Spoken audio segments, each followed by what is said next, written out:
Muito boa tarde, está no ar o comentário com assinatura de Bruno de Carvalho à sexta-feira na Rádio Estádio. Dar desde já as boas-vindas a Bruno de Carvalho. Bem-vindo, Bruno, a mais um comentário. Muito boa tarde, Remo, boa tarde a todos os ouvintes e vamos avançar para mais um programa. Muito bem, Bruno, vamos então avançar sem demoras, até porque também temos muito hoje para levar até aos nossos ouvintes. Dizer que, mais uma vez, se quiser contactar Bruno de Carvalho, pode fazê-lo através de brunodecarvalho@radioestadio.pt, lançar as suas dúvidas, os temas que gostaria de ver discutidos, fazer também algum tipo de alerta ou denúncia. Este comentário de hoje, 22 de novembro, vai começar com algo que ficou prometido na última semana, que não tivemos tempo para concluir e para aprofundar, que tinha a ver com a questão da entrevista que Rogério Alves deu à Sporting TV, falando das questões que seriam necessárias, no entender dele, para uma AG destitutiva e o paralelismo que tem que se fazer com o que aconteceu com as duas AGs que foram marcadas pela Comissão de Gestão, tanto a destituição como a do Orçamento, Bruno. Sim, nós, a semana passada, decidimos guardar um bocado esta análise para hoje. Bem, Rogério Alves, para nós podermos pegar naquilo que dissemos a semana passada, Rogério Alves vem dar uma entrevista e na entrevista o resumo, a súmula que ele faz sobre a Assembleia Geral é que necessita de justa causa e que é ele que vai fazer essa decisão da justa causa. E depois vem explicar ou tentar dar argumentação para que as coisas não podem ser assim, porque o Sporting podia cair no absurdo de ter assembleias gerais decididas pelos associados quase todos os dias, porque era uma questão que não podia ser, que era absurda. E aquilo que eu disse a semana passada é que, infelizmente, para aqueles que são menos esclarecidos, é um argumento que colhe. Portanto, é verdade, então agora vão estar os associados a definir o dia-a-dia do clube e a fazer assembleias gerais atrás de assembleias gerais. Está errado, é um raciocínio errado, mais uma vez, é uma manipulação das pessoas, sobretudo, continuo a dizer, das menos esclarecidas, porque, em primeiro lugar, anulado do regulamento que também o Rogério Alves, há uns meses atrás, já tinha dito que não gosta de cumprir, sabe que não o cumpre, mas não o cumpre porque acha que realmente os estatutos, os regulamentos, têm lá coisas que ele não concorda pessoalmente e, portanto, não os cumpre, o que realmente num país livre, democrático, num Estado de Direito, é absurdo que uma pessoa diga isto e que ninguém faça nada, mas pronto, é uma pessoa que não gosta de cumprir os estatutos e os regulamentos e em nenhum lado diz que é ela a pessoa que tem que fazer a avaliação. Quem tem que fazer essa avaliação é a Assembleia Geral. E a Assembleia Geral são os associados. Eles é que têm que fazer essa avaliação e depois votar se concordam ou não com essa justa causa. Não é o presidente da mesa, nem é a mesa que tem que fazer isso.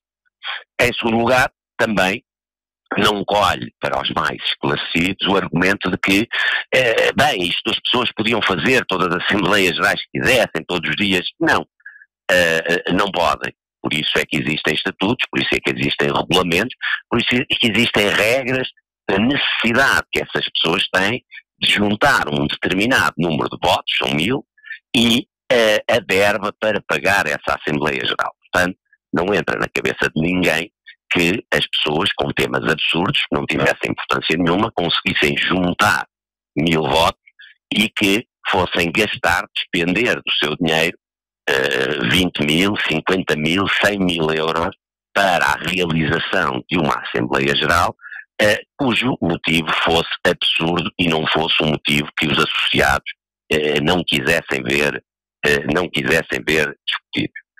Mas nada disto é espantoso e as pessoas que andam a fazer esta recolha de assinaturas, pelo aquilo que eu vi, que foi tornado público, seriam entregues dia 3 de janeiro, no meu entender, na minha análise, perante tudo aquilo que tenho visto e pelo conhecimento que tenho do Rogério Alves, não vão ter sucesso. Não vão ter sucesso porque o Rogério Alves vai se escudar atrás de a não justa causa, portanto, a definição que ele tiver de justa causa vai definir que não há justa causa e vai adiar, e vai adiar não, vai pura e simplesmente não proceder à marcação desta Assembleia Geral. Deixa-me só perguntar-lhe se isto quer dizer que é mais uma repetição daquilo que já disse no passado, que é Rogério Alves a ignorar os estatutos. Não, Rogério Alves é uma pessoa que ignora os estatutos, que ignora os associados, que ignora as leis, é uma pessoa, e é incrível ter que se dizer isto de uma pessoa que foi bastonário da Ordem dos Advogados. Mas a verdade é que, pelo menos ele tem uma vantagem perante muitas pessoas que eu fui conhecendo ao longo da minha vida, é que ele vai à televisão e publicamente diz: eu vou cometer uma ilegalidade que é não cumprir os estatutos e os regulamentos. Pelo menos tem que se tirar o chapéu e dizer que ele o assume. Há muitos que são dissimulados, ele não é dissimulado. Nisso não é. Ele pura e simplesmente diz ao que vai: eu não vou cumprir os estatutos, não vou cumprir os regulamentos, acho que não estão mal, e sabe perfeitamente que ninguém lhe irá fazer nada. Vamos imaginar que eu ainda era presidente do Sporting, virava-me e chegava a uma entrevista e dizia: eu não vou cumprir os estatutos, não vou cumprir os regulamentos, entendo que não... Bem, é que aí ao Carme e a Trindade, em Portugal e nos arredores, era uma coisa de lesa pátria.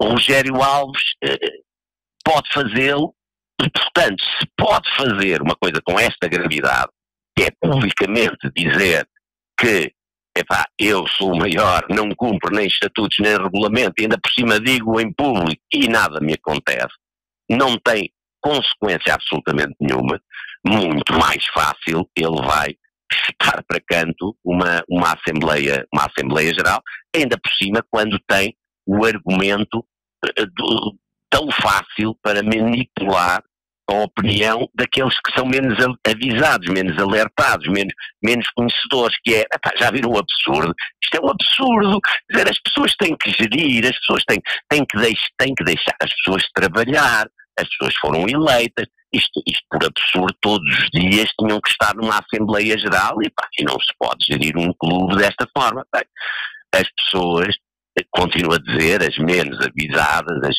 as com menos conhecimento, vão atrás deste tipo de argumentos.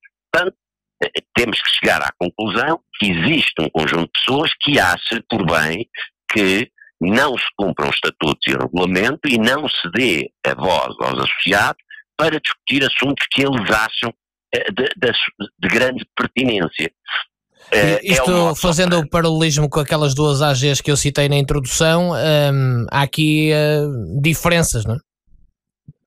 Não, há diferenças grandes e ainda por cima há um denominador comum, que é Rogério Alves. Como é lógico, tinha que haver um denominador comum. Claro que teve um fantoche para fazer o papel principal, no meu caso, que foi Jaime Marta Soares, foi o fantoche de serviço, mas por detrás está sempre Rogério Alves. Rogério Alves é um elemento que está sempre nestas situações nublosas do Sporting Clube de Portugal, mas que acha que a sua credibilidade é eterna e que nunca terá o retorno dos atos que faz. E a vida acaba por nos ensinar a todos que as coisas não são assim. E Rogério Alves irá, na altura certa não, irá, numa altura da sua vida, ter que responder por todos estes atos. Vamos recuar um bocadinho e vamos relembrar um grande amigo meu que trabalhava no Sporting nessa altura, quando estava lá, mandou-me um resumo que eu acho que é um resumo engraçado para se ter a noção de como o atropelo é algo que é comum e que foi apoiado e depois corroborado por Rogério Alves. Relembrar o seguinte às pessoas. Em primeiro lugar, tinha havido uma demissão, no meu caso, tinha havido uma demissão da mesa. Ao haver a demissão da mesa, impunha-se a marcação de duas Assembleias Gerais. Uma marcação seria para os sócios dizerem se a justiça se devíamos continuar ou não. Portanto, uma Assembleia Geral de Destituição, onde as pessoas livremente pudessem dizer e decidir, e outra era uma obrigatória, que era a aprovação ou não do orçamento. E aí criámos a figura de uma mesa transitória, que a única coisa que fez foi a marcação dessas duas Assembleias Gerais. Uma por ser obrigatória, a do orçamento, e a outra com a entrega por parte do Conselho Diretivo de assinaturas de associados. Portanto, tínhamos como base a assinatura, já não me lembro na altura, quem fez essas análises foi a mesa, junto dos serviços, creio que cerca de 3.000 votos para fazer essa marcação.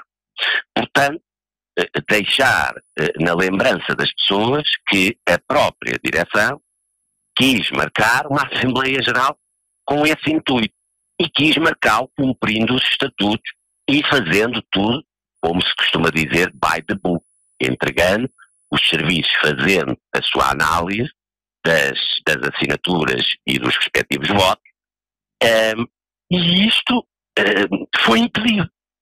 Foi impedido, portanto.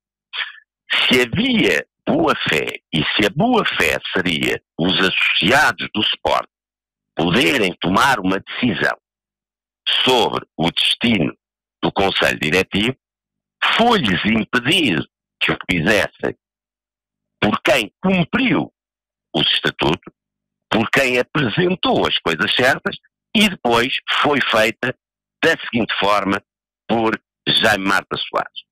E aqui entra o resumo, que eu muito agradeço ter-me sido enviado por este associado do Sporting e que era um colaborador do Sporting Auto. Só para as pessoas se lembrarem, a cadeia de acontecimentos e toda a mentira que envolveu aquela Assembleia Geral, Jaime Marta Soares andou vários dias em todos os canais de televisão a garantir aos sócios que a AG iria ser realizada a pedido de mais de 1.000 sócios. Nunca falou em voto, falou em sócios. E que a única coisa que ele ia fazer era dar seguimento à vontade destes. Ora, o que é que aconteceu? Ele assinou a convocatória a 28 de maio e agendou, recorrendo ao pedido que o Conselho Diretivo tinha feito a 16 de maio, para que fosse realizada uma AG com a finalidade de discutir o momento do clube. O anúncio da AG é publicado nos jornais a 30 de maio.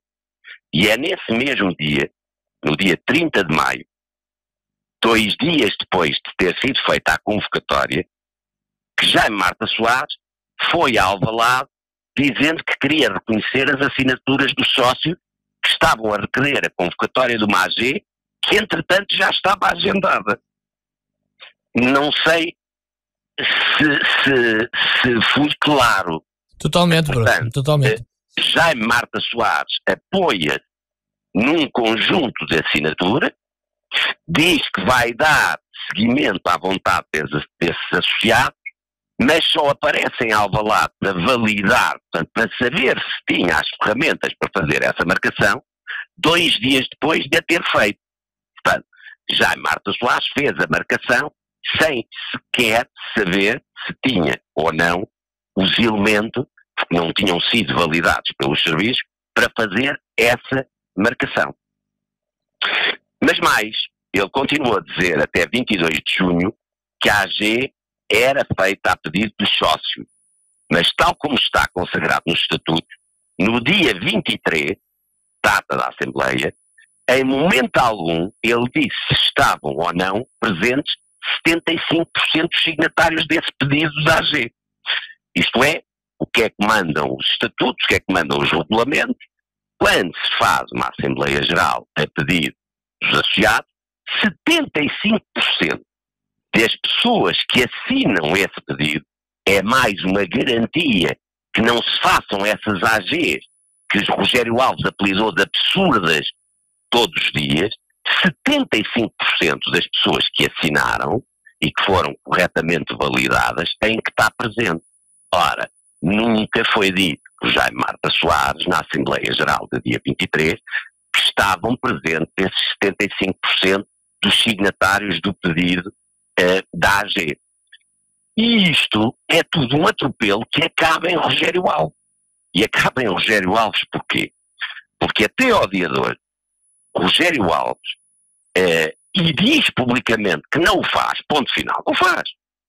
Não mostrou a ata, não leu a ata, ninguém percebe como é que foi feita aquela contagem, ninguém percebe que sacos foram aqueles a sair do pavilhão, ninguém percebe o que é que aconteceu e ninguém percebe, e esse é o problema, esse é o busilis do estado atual do Sporting, é porque é que foi tão importante que uma Assembleia Geral, para dar apenas voz aos associados, não fosse feita mediante o pedido e as ferramentas que foram entregues para que isso fosse realizado, tudo certinho, tudo cumprindo os regulamentos e os estatutos.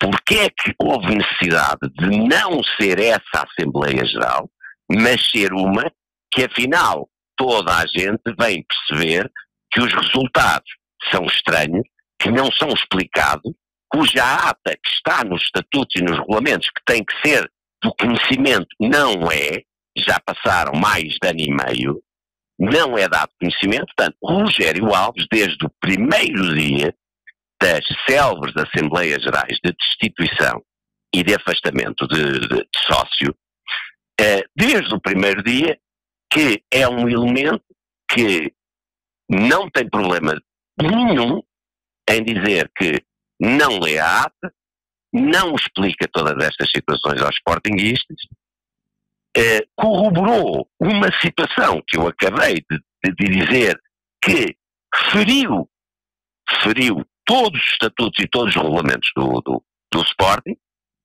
apoiou essa decisão, apoiou essa forma de fazer as coisas e é assim que tem gerido a sua presidência da mesa da Assembleia Geral. Portanto, por aquilo que aconteceu no passado e pelos indícios que ele vai dando dos vários comentários que faz público, ninguém tenha dúvida nenhuma que Rogério Alves não vai proceder à marcação de absolutamente nada e que as pessoas que têm todo o direito, que é um direito sagrado, consagrado, mas nos estatutos e nos regulamentos, não vão ver satisfeitos essa sua vontade.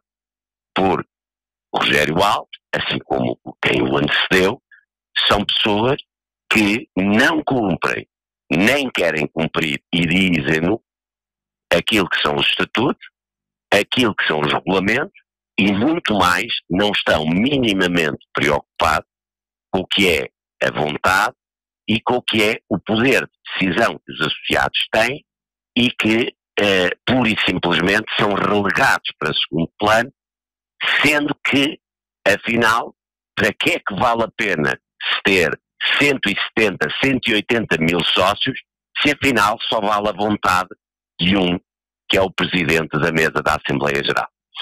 É uma falácia e o Presidente da Mesa da Assembleia Geral tinha que ser uma pessoa humilde e perceber que o único papel que tem é o de garantir que o seu órgão e os restantes órgãos cumprem os estatutos e os regulamentos.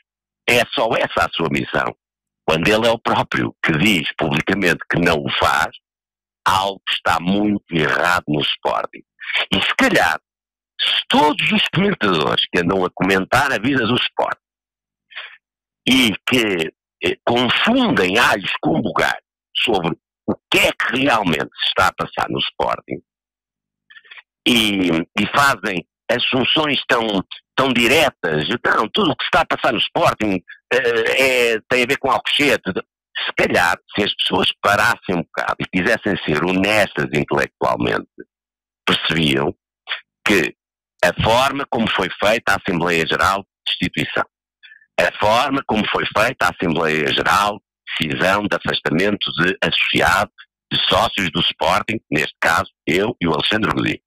Toda a névoa que está à volta destas decisões, toda esta postura arrogante, prepotente e ilegal de dizer que não se cumpre os estatutos porque se acha que os estatutos estão mal, se calhar são uma justificação fortíssima para aquilo que se passa neste momento no Sporting e para a contestação enorme que continua a haver no Sporting. As pessoas não gostam de ser enganadas, as pessoas não gostam de não compreender as coisas, as pessoas não gostam quando os assuntos são mal explicados, de verificar que as pessoas se negam a explicá-los, se negam a ouvi-los, se negam a dar-lhes palavra. Quando os comentadores quiserem ser algum intelectualmente honestos, se calhar começam a decifrar porque é que há tanta contestação no Sport. Bruno, vamos então avançar. Volto a relembrar que pode contactar Bruno Carvalho através de brunocarvalho@radioestadio.pt. O comentário é sempre à sexta-feira às 12h30, 96.2 na Grande Lisboa, 89.0 no Grande Porto, em radioestadio.pt para todo o mundo. Depois pode também ouvir na nossa página do YouTube ou então nos podcasts que vamos disponibilizando no nosso site. Vamos para o tema que esta semana mais e-mails motivou para a Rádio Estádio, que é o seu comentário à primeira semana, às primeiras 3 sessões do julgamento do ataque, do processo do ataque à Academia de Alcochete. Bruno Carvalho esteve no primeiro dia em que falou o Bruno Jacinto. Pedi-lhe primeiro uma análise a esta primeira semana e depois vamos entrar aqui em alguns factos mais concretos. Bem, então eu gostava de, ao contrário de muito do que eu tenho ouvido, dar uma imagem séria e factual daquilo que se tem passado. Primeiro, é completamente atentatório, é a minha opinião pessoal, eu vou dar as minhas opiniões apoiadas em factos, é completamente atentatório à dignidade de um ser humano, de um cidadão, o tribunal onde está a ser feito este julgamento. Nós estamos a falar de algo que não tem mínimas condições. Estamos a falar de uma sala que está dividida por portas e vidros em 3, onde no primeiro terço está o coletivo de juízes, o Ministério Público, os funcionários judiciais e os advogados. Num segundo terço estão os arguidos, completamente em estado de sítio. Portanto, rodeado de polícia, como se criminosos, serial killers quase fossem. Eu sinceramente estava ali sentado e só me lembrava, quando era miúdo, ter visto na televisão, num telejornal, um serial killer, que creio que nos Estados Unidos, também é quase sempre nos Estados Unidos, que era um serial killer que matava e comia as suas vítimas. Então, lembro-me que fiquei chocado, não só por isto, mas porque ele estava metido numa câmara de vidro, realmente com um ar enraivecido. Foi algo que ficou na minha lembrança de miúdo e que me foi acompanhando. Senti-me um bocado isso. Portanto, estávamos ali, numa sala, fechada, vigiados por polícias, inacreditável. Acho isto inacreditável. É deplorável que se faça isto a um ser humano. E depois o terceiro terço é para jornalistas e creio para pessoas que tivessem assistido ou quisessem assistir ao próprio julgamento. Nós chegámos ao cúmulo de, ao contrário daquilo que são as regras, ter os próprios, pelo menos na primeira sessão onde estive, os próprios advogados a ser revistados, coisa que é completamente inédito. Mas ainda mais que nós arguidos temos o dever de estar presente no tribunal. Mas esse dever é feito também através dos nossos representantes, que são os advogados. Portanto, sobretudo, os arguidos têm o direito de estar presente nos tribunais. Se um arguido, a meio da sessão, passado 1 hora da sessão, 5 minutos da sessão, quiser sair do tribunal, tem que o poder fazer. Um arguido pode sair do tribunal. Depois, o seu advogado tem que justificar muito bem ao coletivo de juízes porque é que o fez. Nós estávamos absolutamente impedidos de nos mexer. Se nós quiséssemos falar com os nossos advogados, qualquer coisa que estivesse a passar e que queríamos dizer alguma coisa aos nossos advogados, não podíamos, estávamos proibidos. Mas, sendo um cidadão livre, eu queria ir à casa de banho e tinha um polícia que me acompanhar, mas este ato de acompanhar a pessoa à casa de banho, sinceramente está inserido em que lei?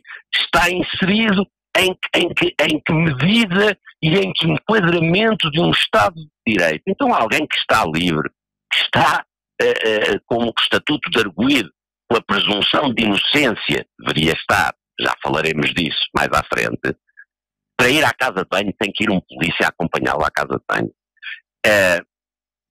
Senti-me sinceramente rebaixado, mais uma vez humilhado, negrito, eu e todos aqueles que ali estavam, a quem eu vi serem feitas exatamente as mesmas coisas. Portanto, em primeiro lugar, dizer que não é normal que se julguem pessoas num tribunal sem as mínimas condições, não só condições de estar tudo avariado, os ar-condicionados estavam avariados, quase não ouvíamos nada do que se estava a passar lá à frente, porque o som era péssimo e tínhamos que estar, sempre que os advogados queriam ir lá atrás a dizer, epá, por favor, diga lá às pessoas para falarem mais alto, porque nós temos o direito a ouvir o que é que se está a passar. Portanto, primeiro esta imagem não é um tribunal digno em termos de condições e não é um tribunal digno porque as pessoas que lá estão sentem-se, de facto, humilhadas na sua condição de ser humano e de cidadão que tem o direito, de forma calma, estar no seu julgamento e defender-se até aos limites daquilo que são as possibilidades jurídicas e fazê-lo de forma digna. Não é um local que se consiga fazer isso.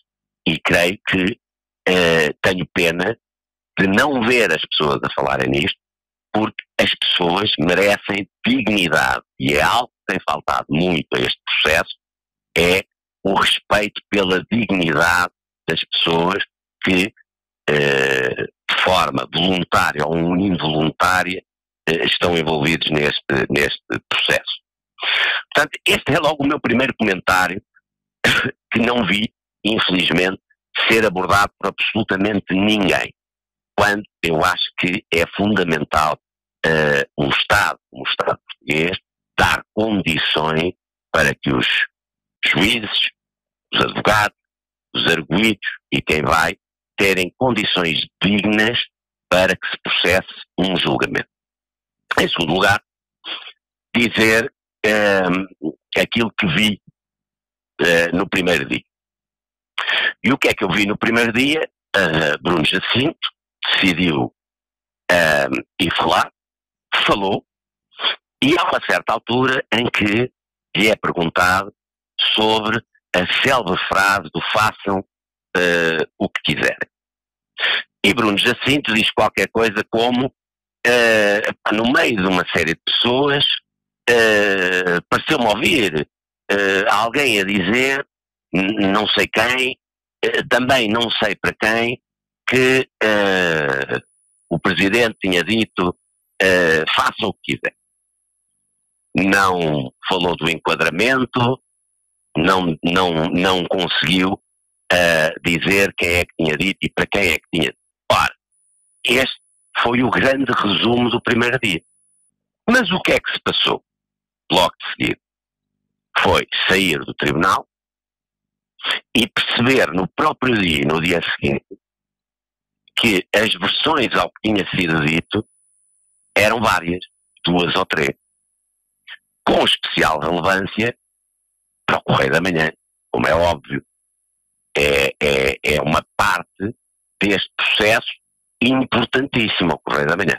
Ora, aquilo que eu fui vendo, Bruno Jacinto contra Bruno Carvalho, Bruno Jacinto trama Bruno Carvalho. E o mais importante disto, Rémulo, é este raciocínio.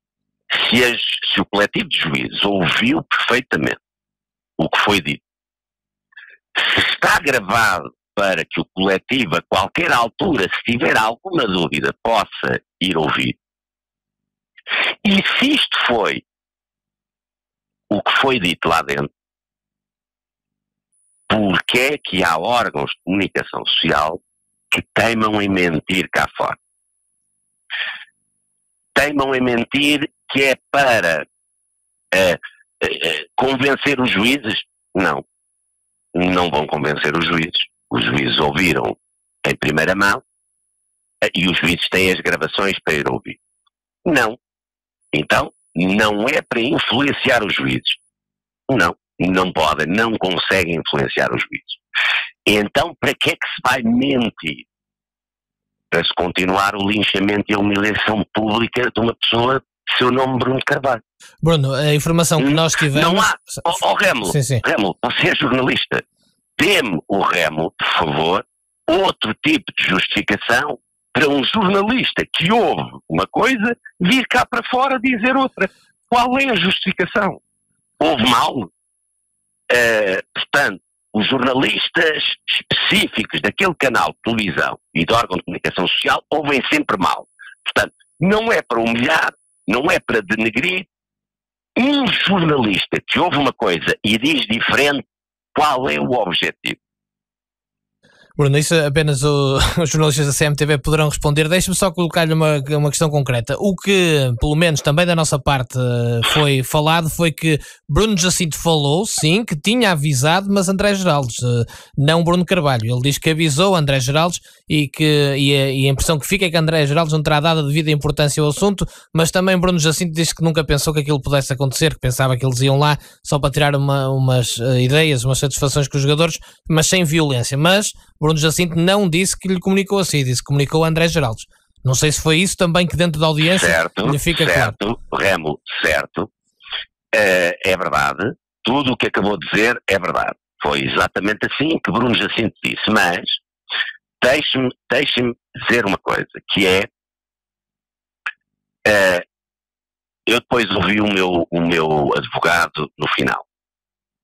E o advogado disse qualquer coisa, as pessoas também que não contem que a minha memória seja assim tão, mas disse qualquer coisa como o que se passou ali dentro foi normal. Tudo o que se passou ali dentro não trouxe novidade nenhuma.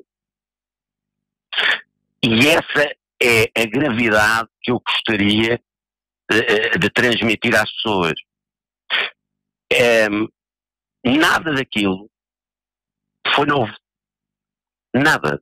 Tudo o que foi dito já é público ou já tinha sido dito noutros momentos. O que é que eu quero dizer com isto? A mim custa-me, enquanto eu tenho aqui um papel difícil, e o meu papel difícil é ser um dos arguidos, ter passado do estatuto de vítima a agressor só porque sim, e ter que analisar com frieza algo que tem também a ver com a minha vida. Vou tentar fazê-lo. Aliás, é um assunto que eu, se tiver essa possibilidade, se tiver essa informação, gostaria de fazer todas as sextas-feiras, de falar um pouco sobre aquilo que foi a semana do julgamento. Mas nada é uma novidade. Esta coisa de nós querermos fazer disto uma novidade, mas é uma novidade para alguém que Bruno Jacinto já tinha dito que tinha alertado o seu superior hierárquico. Não é uma novidade. É uma novidade para alguém que estava algo diferente que Bruno Jacinto alguma vez tivesse dito que me tinha alertado, seja do que for. não houve qualquer coisa de diferente. Não, o que houve é as pessoas a dizerem a verdade, porque não nos esqueçamos do seguinte: eu ouço muitas teorias que a pessoa A, a pessoa B, a pessoa C vão ao julgamento e vão dizer é crime mentir. Que eu saiba, se calhar, com isto da classificação de terrorismo, deixa de ser crime e as pessoas podem fazer o que quiserem. Mas é crime mentir. Portanto, eu não tenho expectativa que ninguém vá a tribunal mentir no processo. Não tenho essa expectativa. Até porque se alguém o quiser fazer, incorre em um crime. Por isso, aquilo que se está a passar é termos a noção clara de tudo aquilo que já se sabia e que se está a voltar a dizer. Vou avançar um pouco. No dia seguinte, e o Remo, independentemente dos dias onde estou, é livre de fazer todas as perguntas e de voltar ao Bruno, a quem quiser, no tempo todo. Mas para as pessoas perceberem, nós chegamos ao dia seguinte e aquilo que se percebe é que o dia 15, 16 e 17 foi a total confusão para as forças militares, para a GNR. Foi a total confusão. Portanto, a pessoa não se lembra muito bem do que é que fez, como fez, da forma como fez, porque não tinha dormido, porque não sabia muito bem se o dia era 16, se era 17, se o dia era dia 15. Mas há uma coisa que sabemos. Quando eu, afinal, há uns programas atrás, disse que as pessoas lhes tinham, que era aquilo que eu tinha ouvido no tribunal, e eu vou repetir o que disse, que as pessoas tinham-lhes sido dito que iam ser libertados. E que depois, eu até já disse quem foi a advogada que disse isto, e que depois teria havido um telefonema da mais alta instância do país para que as pessoas continuassem presas.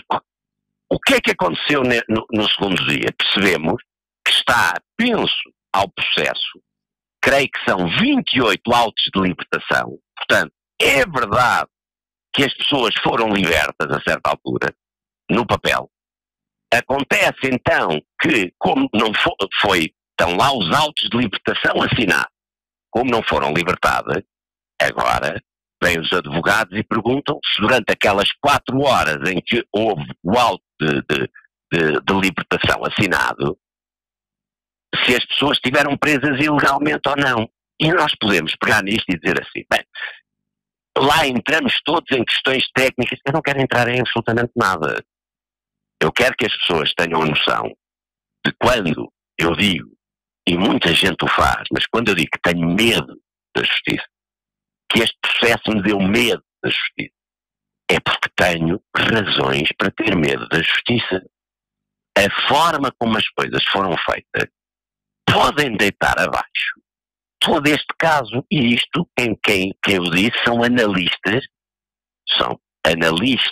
e comentadores que têm por profissão ser advogados, portanto têm um conhecimento que eu não tenho, que estes, vou-lhe chamar assim, não sei se é assim que se chama, mas estes erros processuais podem ser extremamente relevantes para aquilo que é o andamento do processo. Não terá sido, por acaso, que se falou até da possibilidade da nulidade do próprio julgamento, mas há também a questão da nulidade do auto de notícia da GNR, porque há um problema e uma diferença que ficou clara entre uma data de uma assinatura do auto e o dia das agressões. Logo por aí surgiram problemas. É o que eu estou-me a referir, é o que eu me estou a referir. E, sinceramente, para a minha análise, aquilo que a mim me interessa dizer sobre isso é que se nota um total desnorte no dia 15, 16 e 17. E uma coisa desta, que mexe com a vida das pessoas, não pode ser gerida com desnorte. Nós temos leis, as leis têm que ser cumpridas. Ora, todo este atropelo que aconteceu no dia 15, 16 e 17, e podemos dizer, não, mas as pessoas estavam cansadas, as pessoas não dormiram, as pessoas... Bem, certo, mas as pessoas têm uma profissão que as obriga, bem, todos nós somos obrigados a cumprir a lei, mas estas pessoas têm uma obrigação de tudo aquilo que fazem, todos os procedimentos que cometem, ser cometido com a legalidade e dando passos que não comprometam no final o resultado. Mas eu especificamente, eu entendo a importância deste ponto para a maior parte dos arguidos, entendo que especificamente a mim vem mais uma vez demonstrar que aquilo que eu disse no programa era verdade e vem demonstrar o porquê que as pessoas, o cidadão comum deve ter medo da justiça.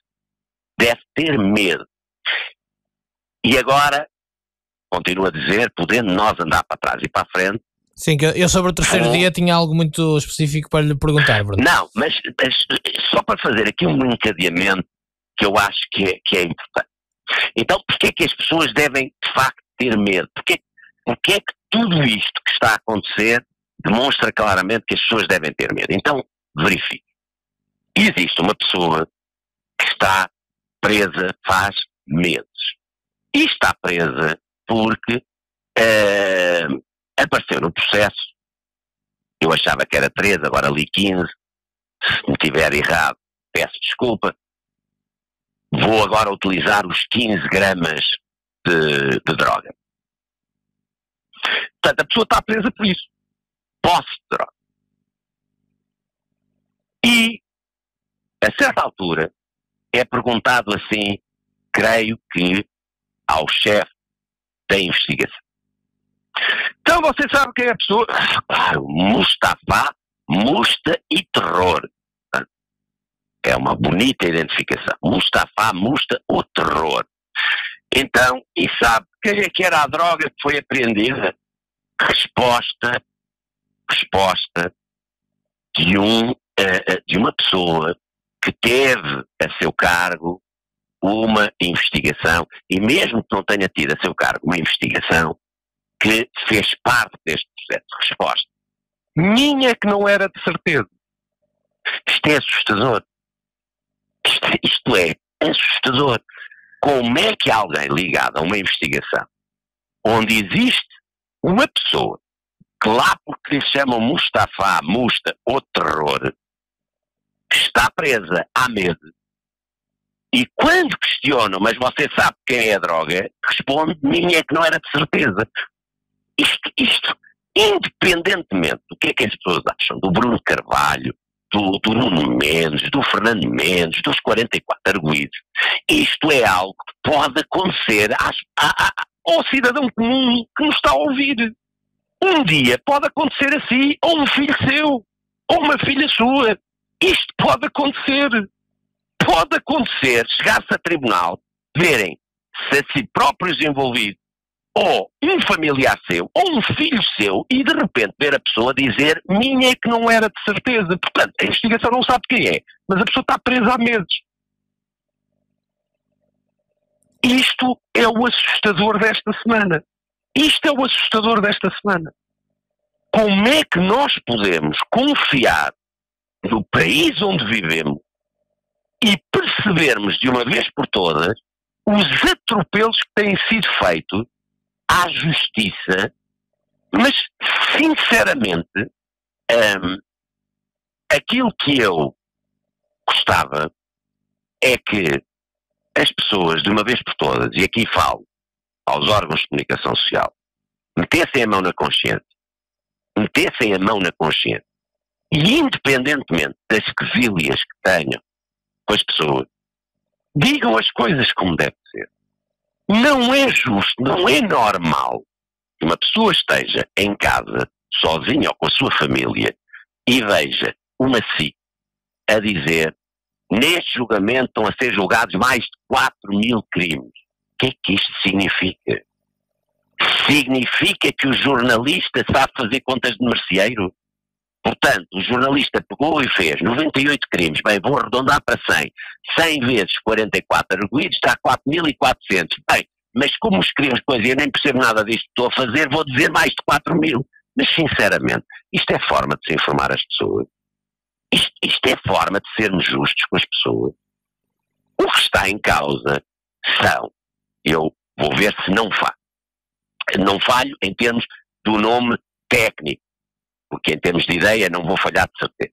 O que está em causa neste julgamento é entrada em local vedado ao público. Acho que é assim que se chama. Ora, foram X pessoas, X. Agressão qualificada e não qualificada. Quando há feridas é qualificada, quando há feridas é qualificada. Bem, houve 19 pessoas que disseram que foram alegadamente agredidas. Então, sim senhor, agressão vezes 19.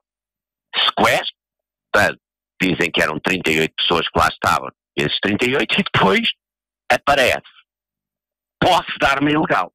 Que eu já percebi que muita comunicação social ainda não percebeu de onde é que vem esta posse de arma ilegal.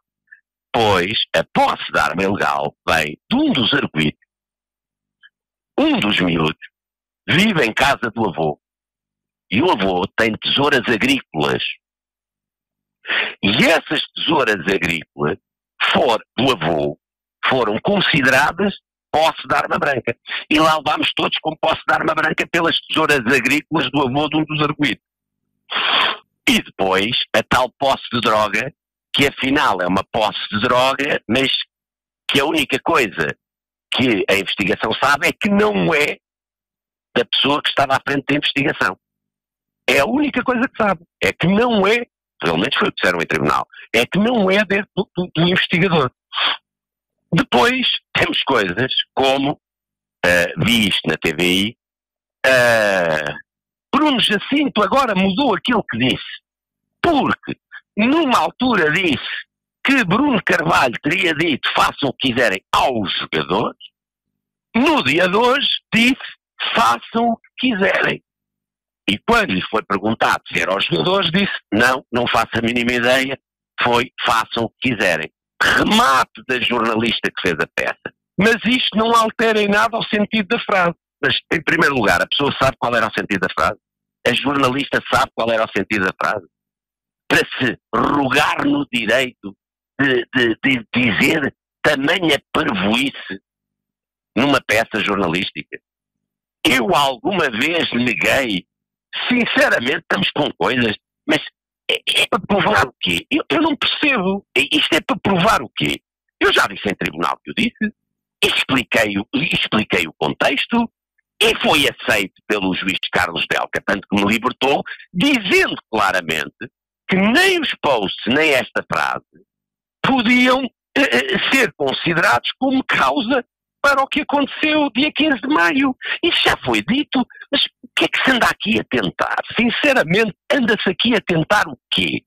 Isso já foi dito, já foi falado e, claro, tem que haver uma nova decisão, provavelmente tem que se fazer as decisões todas até que a história faça sentido às pessoas. E a história fazer sentido, eu tive que ver um jornalista que teve fantástico na sua apreciação. Não é que eu tivesse concordado com tudo, Pedro Candeias disse, mas esteve fantástico na sua apreciação. E, sobretudo, vou-lhe dizer que, subindo na consideração de toda a minha família, na minha eu já tinha consideração por ele, quando se virou para a entrevistadora, à célebre, não é o meu quadro do Leão que é célebre, é a célebre Teresa de Parandas, e lhe disse, não, mas espera lá, assim está a partir do pressuposto que Bruno Carvalho é culpado. Porque toda a retórica, toda a fórmula como as pessoas estão a pegar no assunto é, vamos lá ver quando é que surge alguma coisa para continuarmos com esta verborreia de que Bruno Carvalho é culpado. Remo, é tão simples. Está tudo no processo. Remo, está tudo no processo. Bruno, deixa-me aproveitar... Quem quisesse fazer uma investigação, está tudo no processo. Não pode haver, ninguém pense que vai haver alguma surpresa de Janã, porque se alguém decidir mentir, vai cometer um crime e não tenha dúvida nenhuma que, no que tiver respeito a mim, eu não vou deixar passar nada. Diga, Bruno, queria aproveitar para lhe perguntar se, no caso, para si não terá sido surpresa nenhuma, mas foi algo também, pelo menos o Record traz isso e com um grande destaque, o facto do sargento de Serviço de Investigação Criminal, que foi responsável depois pela investigação, a partir de certa altura, foi chamado pelo Ministério Público, José Monteiro, e ele dirigiu a recolha de indícios relacionados com o incidente de Alcochete a partir de setembro do ano passado e garantiu, até usou a expressão zero, não existe qualquer mensagem dirigida ou reencaminhada para si que o ligue ao ataque. O que é que isto lhe pareceu? Provavelmente não é surpresa, mas obviamente, e o Record hoje dá grande destaque a isto, o facto de uma testemunha, arrolada pelo Ministério Público, uma pessoa importante na investigação, dizer que não há uma única mensagem que ligue o Bruno Carvalho ao ataque. Claro que para um caso que é absolutamente mediático, é importante que as pessoas que estão a ser questionadas não mintam. E claro que isto, em termos mediáticos, cria nas pessoas um sentimento, então, mas não há mensagens. Deixe-me, desculpe lá, Rémulo, mas deixe-me dizer o seguinte, não me lembro em que meio de comunicação social, só me lembro que eu vi, que dizia assim, há 2, 3 dias atrás, de certeza absoluta que se as pessoas forem à internet, podem pesquisar isto. E que versava o seguinte, Bruno Carvalho vai ter que explicar SMS. O que eu pergunto é, o que é que se faz com pessoas que se dizem jornalistas e escrevem estas barbaridades? O que é que faz, creio que se chama Sónia Simões, do Observador, que creio que no dia anterior, pelo menos eu não fui ler, vejo as coisas que as pessoas publicam, se calhar até já é uma coisa antiga, não faço a mínima ideia, não me parece, mas faz uma peça onde diz que existem mensagens, inclusive é do Bruno Carvalho, nos célebres WhatsApps. O que é que se faz a estas pessoas? É preciso vir alguém dizer novamente a verdade para que toda a gente perceba, mas o mais grave não é isso. O mais grave não é isso. O mais grave é que o que é que se retira destes 3 dias? Que não há mensagem nenhuma e que das mensagens que há, que são muitas, são mensagens trocadas pelos restantes arguidos. A única menção que é feita, as únicas menções que são feitas são assim. O Presidente já sabe não.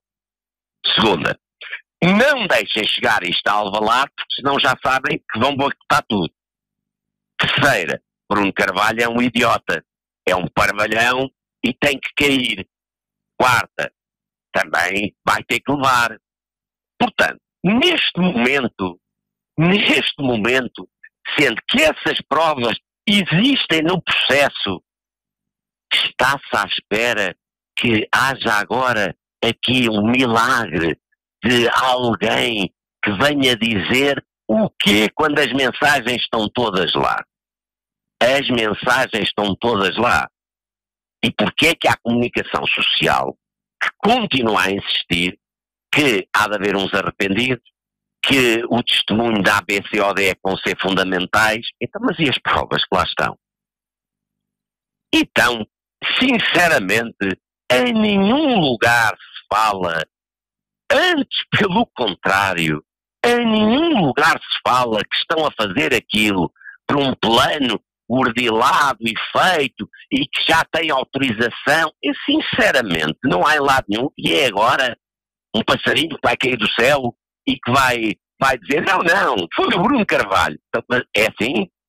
Alguém acredita que isso vai ter a acontecer, para além de ser um crime de injúria e de mentira, vai acontecer? As mensagens foram tornadas públicas, aliás, tudo é tornado público. Eu não percebo, li que a juíza estaria muito, não sei se aborrecida, se agastada, não percebi, com o facto de querer-se fazer perguntas e que diz muito para se cingir aos factos. Mas sinceramente, então um julgamento que está a decorrer, onde eu tenho que ouvir um jornalista da TVI a dizer a TVI sabe que a testemunha fundamental do Ministério Público é fulano de tal e que vai dizer isto e isto e isto. Sinceramente, isto é um julgamento. Isto é um julgamento que pura e simplesmente tem que ser analisado à luz dos factos. Devia ser. Bruno, para concluir, estamos perto do fim. Remo, quem é que passa estas informações? Tem que ser o Ministério Público. Se a TVI sabe que a testemunha XPTO vai ser fundamental para o Ministério Público, então é o Ministério Público, mas o Ministério Público anda a fazer linchamento na praça pública. Vai continuar com esta atuação? Sinceramente, estes 3 dias já não são mais do que suficientes. Não é para acabar o processo, não. Isto é um processo que vai ser longo, moroso, mas há uma coisa que não há dúvida nenhuma. O processo foi mal conduzido. Não se pode dizer que os testemunhos, seja de quem for, que eu não acredito naquilo que é dito. Não acredito. Posso ter um grande espanto, mas não acredito. Continuo a dizer que, a partir do momento em que alguém da investigação lhe é perguntar porque é que não foram investigados Diogo Amaral e Pedro Silveira, pessoas ligadas ao atual presidente do Sporting, acrescento eu, e é dito que, bem, ninguém nos pediu para não investigar ninguém, mas nós só investigamos quem entrou, só investigaram quem entrou, o que é que eu estou ali a fazer? Se eu sou considerado autor mandante, porque é que não foram aos meus telemóveis e verificar se nos meus telemóveis, fora daqueles 3 grupos, foram investigados, se havia ou não havia mensagens, ou fosse o que fosse, que pudesse ser uma prova palpável, cabal, do envolvimento. Como perguntou o meu advogado, e muito bem, a certa altura, ele e eu vamos querer saber porque é que eu fui constituído arguido. Porque ninguém percebe. Temos que fechar, Bruno. As pessoas já ouviram os GNRs, as pessoas já ouviram as pessoas que fizeram a investigação. E aquilo que ficou foi que não se percebe minimamente. Mas, Remo, eu não sei como é que nós estamos do nosso tempo. Temos que fechar mesmo, temos que fechar. Estamos mesmo então, em cima da... só dizer o seguinte, última coisa. A mim espanta-me,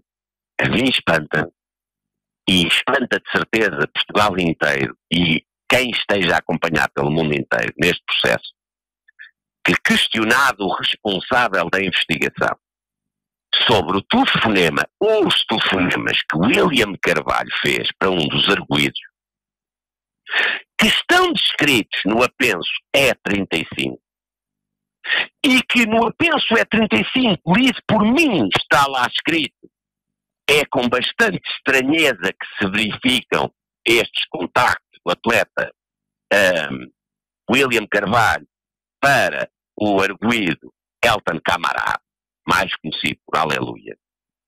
E pasme-se, isto foi escrito, se provocou espanto, no meu entender, foi escrito pela investigação. Pasme-se o que é dito, e termino por hoje esta análise, o que é dito pelo chefe da investigação, pelo responsável máximo da investigação. Olhe, William Carvalho ligou para o arguido Elton Camará, está-me a dar uma grande novidade. Isto é algo que está no apenso E35, isto é algo que é importantíssimo para o processo e para o responsável máximo.